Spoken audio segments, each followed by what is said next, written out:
The closure law या closure property.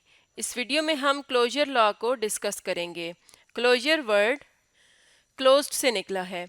इसका मतलब ये है कि अगर हम कोई सेट लें नंबर्स का और उसमें से कोई से दो नंबर्स उठाएं और उस पर कोई ऑपरेशन अप्लाई करें तो उसका रिजल्ट भी उसी सेट से बिलोंग करता हो तो हम कह सकते हैं कि वो सेट क्लोज्ड है या उस पर क्लोजर लॉ अप्लाई हो सकता है।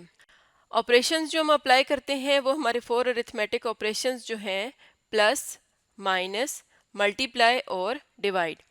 तो इन चारों ऑपरेशंस में से कोई भी ऑपरेशन हम अप्लाई करें और हम देखें कि अगर दो नंबर्स पर ये ऑपरेशन जो रिजल्ट देता है वो भी उसी सेट से बिलोंग करता हो तो वो सेट क्लोज्ड होगा या उस पर क्लोजर प्रॉपर्टी होल्ड करती होगी। तो नंबर्स के डिफरेंट सेट्स हैं, जैसे होल नंबर्स हैं, इंटीजर्स हैं, रैशनल नंबर्स हैं। इन सब पर हम चेक करेंगे कि क्लोजर लॉ कौन कौन से ऑपरेशन के लिए होल्ड करता है। होल नंबर्स ऐसे नंबर्स होते हैं जिनमें नेचुरल नंबर्स के साथ ज़ीरो को भी काउंट किया जाता है, यानी ज़ीरो से स्टार्ट होते हैं और आगे कंटिन्यू होते हैं।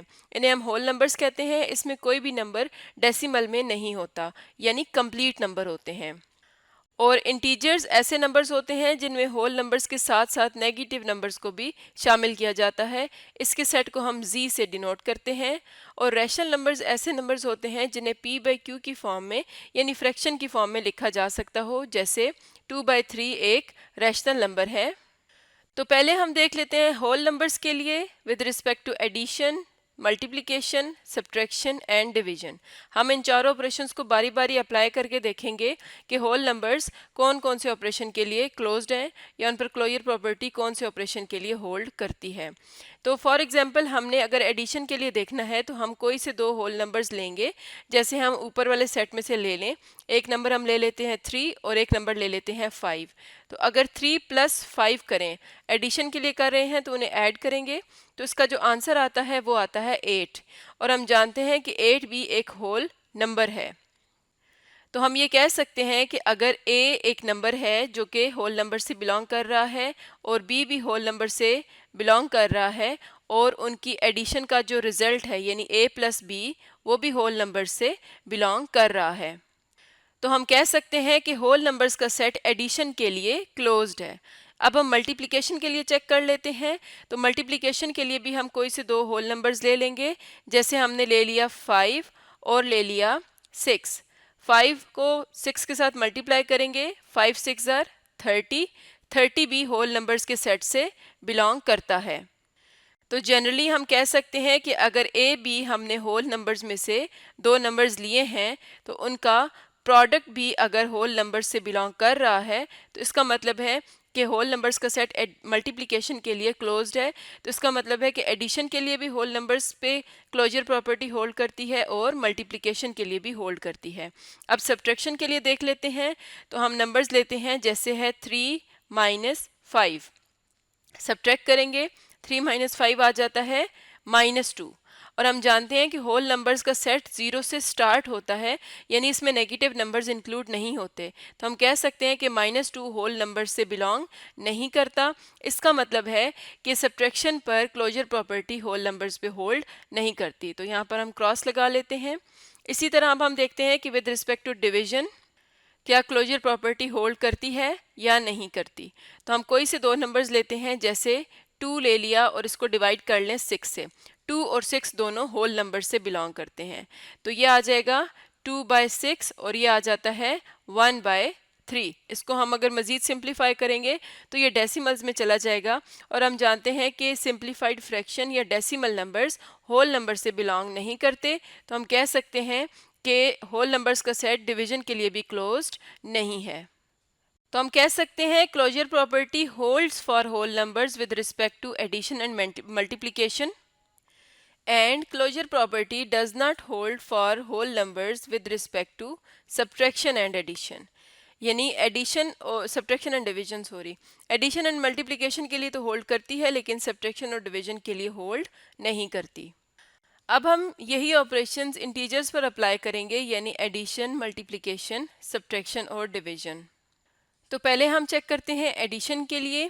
कोई भी दो इंटीजर्स ले लेते हैं, जैसे हमारे पास है -5 एक इंटीजर और इसी तरह दूसरा इंटीजर ले लेते हैं जिससे हम ऐड कर देंगे। दूसरा इंटीजर ले लेते हैं 2। इन दोनों को ऐड करेंगे तो ये आ जाएगा -5 + 2 और ये इक्वल आता है -3 के। तो हम जानते हैं कि इंटीजर्स के अंदर नेगेटिव नंबर्स मौजूद होते हैं, तो इसका मतलब है कि -3 सेट ऑफ इंटीजर्स से बिलोंग करता है। तो हम कह सकते हैं कि इंटीजर्स का जो सेट है वो एडिशन के लिए क्लोज्ड है। मल्टीप्लिकेशन के लिए चेक कर लेते हैं। अब हम नंबर ले लेते हैं, कोई भी इसे दो इंटीजर्स ले लेते हैं, जैसे -4 ले लिया और इसको मल्टीप्लाई कर देंगे -3 के साथ, तो ये आ जाएगा +12। हम जानते हैं कि +12 भी एक इंटीजर है। इसी तरह एक और एग्जांपल ले लेते हैं, जैसे है 4 मल्टीप्लाई बाय -2, तो ये आ जाएगा -4 2 ज़र 8 और 8 भी इंटीजर्स के सेट में मौजूद होता है। तो इसका मतलब है कि सेट ऑफ इंटीजर्स मल्टीप्लिकेशन के लिए भी क्लोजर प्रॉपर्टी को होल्ड करता है। सब्ट्रैक्शन के लिए देखते हैं, एक नंबर ले लेते हैं 3 और इसमें से माइनस कर देते हैं 2, तो 3 - 2 आ जाएगा 1 और 1 सेट ऑफ इंटीजर्स से बिलोंग करता है। तो अगर हम 2 - 3 करें तो ये आ जाएगा -1 और इंटीजर्स में नेगेटिव नंबर्स मौजूद होते हैं, तो इसका मतलब है कि -1 भी सेट ऑफ इंटीजर्स का मेंबर है। तो हम कह सकते हैं कि सेट ऑफ इंटीजर्स सब्ट्रैक्शन के लिए भी क्लोजर प्रॉपर्टी को होल्ड करता है। डिवीजन के लिए चेक करते हैं, अगर हम कोई दो इंटीजर्स ले लें, जैसे 6 डिवाइडेड बाय 2, ये आ जाएगा 3 और 3 बिलोंग करता है सेट ऑफ इंटीजर्स के साथ। लेकिन अगर हम 2 डिवाइडेड बाय 6 कर लें तो ये आ जाएगा 1/3 और 1/3 एक सिंप्लीफाइड फ्रैक्शन है, यानी जब हम इसको कैलकुलेटर से अगर सॉल्व करें तो ये हमें डेसिमल में आंसर देता है। तो हम जानते हैं कि इंटीजर्स के अंदर या होल नंबर्स के अंदर कंप्लीट नंबर्स होते हैं, तो इसका मतलब है कि 1/3 मेंबर नहीं होगा इंटीजर्स के सेट का, क्योंकि ये हमें डेसिमल में आंसर देगा और इंटीजर्स में कंप्लीट नंबर्स होते हैं। तो इसका मतलब है कि सेट ऑफ इंटीजर्स डिवीजन के लिए क्लोजर प्रॉपर्टी को होल्ड नहीं करता। तो हम ये बात कह सकते हैं, closure law holds for integers with respect to addition, subtraction and multiplication, यानी इन तीनों ऑपरेशंस के लिए क्लोजर प्रॉपर्टी इंटीजर्स पे होल्ड करती है। Closure law does not hold for integers with respect to division, और डिवीजन के केस में होल्ड नहीं करती। और जैसा कि हमने यहाँ पर देखा कि इस नंबर के लिए होल्ड कर रही थी जबकि इस नंबर के लिए होल्ड नहीं कर रही थी, तो अगर कभी ऐसे हो कि ज़्यादा नंबर्स के लिए होल्ड कर भी रही हो तो हमें कम से कम एक एग्जांपल ऐसी चाहिए होती है जिसके लिए वो होल्ड ना करती हो, तो हम ओवरऑल कह सकते हैं कि ये प्रॉपर्टी इस सेट पर इस ऑपरेशन के लिए होल्ड नहीं करती। तो हमें कम से कम एक जो एग्जांपल है उसको वो चाहिए होती है, जिसे हम काउंटर एग्जांपल कहते हैं, जो इस सारी चीज़ को नेग्लेक्ट कर सके या जिसकी मदद से हम कह सकें कि सारे नंबर्स पर क्लोजर प्रॉपर्टी होल्ड नहीं करेगी। अब रैशनल नंबर्स को देख लेते हैं। तो रैशनल नंबर्स में पहले हम एडिशन के लिहाज से चेक करते हैं। रैशनल नंबर्स में वो नंबर्स आते हैं जो फ्रैक्शन की फॉर्म में लिखे जा सकें, जैसे 2/3 है या 1/3 है। ये दो रैशनल नंबर्स हैं, इन्हें हम ऐड करते हैं तो ये आ जाएगा, या हम कोई और एग्जांपल भी ले लेते हैं, इसको ऐड करेंगे तो ये आ जाएगा 3/3 = 1, और 1 एक ऐसा नंबर है जिसको हम 1/1 लिख सकते हैं, यानी कि ये रैशनल नंबर से बिलोंग करता है। रैशनल नंबर के सेट को हम क्यू से शो करते हैं तो हम कहेंगे कि 1/1 बिलोंग्स टू क्यू। इसी तरह हम एग्जांपल लेते हैं, जैसे है 1/2 + 1/4, ये भी दो रैशनल नंबर्स हैं, तो ये आ जाएगा 2/4 + 1/4। इनकी एडिशन करते वक्त हम इनका एलसीएम लेंगे तो इन्हें ऐड करने से आ जाएगा 3/4। तो 3/4 भी सेट ऑफ रैशनल नंबर्स से बिलोंग करता है। इसका मतलब है कि हम कोई भी दो रैशनल नंबर्स लें और उनको ऐड करें तो आंसर भी रैशनल नंबर ही आएगा, या जो आंसर आएगा वो रैशनल नंबर के सेट से बिलोंग करता होगा। तो रैशनल नंबर्स का सेट एडिशन के लिहाज से क्लोजर प्रॉपर्टी को होल्ड करता है। मल्टीप्लिकेशन चेक कर लेते हैं, जैसे 2/3 को मल्टीप्लाई कर लें 1/3 के साथ, तो ये आ जाएगा 2 1 ज़र 2, 3 3 ज़र 9, तो ये हमारे पास एक और रैशनल नंबर आ गया। एक और एग्जांपल लेते हैं, जैसे हमारे पास कोई भी रैशनल नंबर है 1/2 और उसको मल्टीप्लाई करते हैं 0 के साथ। 0 भी एक रैशनल नंबर है क्योंकि हम 0 को लिख सकते हैं 0/1, तो ये p/q की फॉर्म में लिखा जा सकता है। तो 1/2 को मल्टीप्लाई करेंगे 0 से, तो 0 को किसी भी चीज़ से मल्टीप्लाई किया जाए आंसर 0 ही आता है, और अगेन 0 क्या है, एक रैशनल नंबर है। तो इसका मतलब है कि रैशनल नंबर्स पर closure property with respect to multiplication hold करती है। अब सब्ट्रैक्शन के लिहाज से देखते हैं, तो हम कोई भी दो नंबर लेते हैं, जैसे है 2/3 और इसमें से माइनस कर देंगे 1/3 को, तो ये आ जाएगा 2 - 1 1, डिनोमिनेटर सेम था तो हमने डायरेक्टली उन्हें सब्ट्रैक्ट कर लिया, तो नीचे डिनोमिनेटर आ जाएगा 3 और 1/3 रैशनल नंबर से बिलोंग करता है।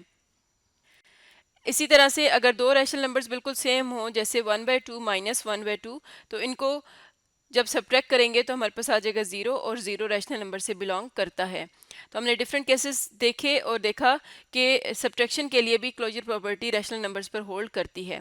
अब डिवीजन के लिए देखते हैं। तो जैसे हमारे पास है 2/3, इसको डिवाइड करेंगे 1/3 के साथ, तो क्या आ जाएगा 2/3। डिवीजन को मल्टीप्लिकेशन में चेंज करेंगे क्योंकि हमारे पास नेक्स्ट एक फ्रैक्शन है जो कि बन जाएगी 3/1 और 3 से कैंसिल होने के बाद हमारे पास आ जाएगा 2/1 जो कि एक रैशनल नंबर है। इसके अलावा अगर हम एक और एग्जांपल देखते हैं, जैसे 1/2 को डिवाइड करते हैं 0 के साथ, तो यहाँ पर डिवीजन में 0 आ जाएगा। जैसे कि अगर हम इसको इन्वर्ट करें, मल्टीप्लाई करें, तो 0 को हम लिख सकते हैं 0/1, तो इसका मतलब है जब हम इसको इन्वर्ट करेंगे तो ये बन जाएगा 1/0, यानी इसका रेसिप्रोकल आ जाएगा 1/0, और हम जानते हैं कि 0 के साथ डिवीजन पॉसिबल नहीं है। तो यहाँ पर ये जो फॉर्म बनती है इसको हम कहते हैं अनडिफाइंड, यानी 0 से डिवीजन हम नहीं कर सकते। इसका मतलब है कि सिर्फ इस केस के लिए हम कह सकते हैं कि डिवीजन के लिहाज से रैशनल नंबर्स पर क्लोजर प्रॉपर्टी होल्ड नहीं करती, और यही हमारे पास एक काउंटर एग्जाम्पल का काम करती है। तो इसका मतलब क्या हुआ कि रैशनल नंबर्स पर closure property with respect to addition, multiplication और सब्ट्रैक्शन तो होल्ड करती है, लेकिन डिवीजन के केस में नहीं करती। तो इस तरह से आज हमने डिफरेंट नंबर्स के सेट के लिए देखा कि कौन कौन से सेट पर कौन कौन से ऑपरेशन के लिए क्लोजर प्रॉपर्टी होल्ड करती है। तो आज का हमारा टॉपिक था द क्लोजर लॉ या क्लोजर प्रॉपर्टी।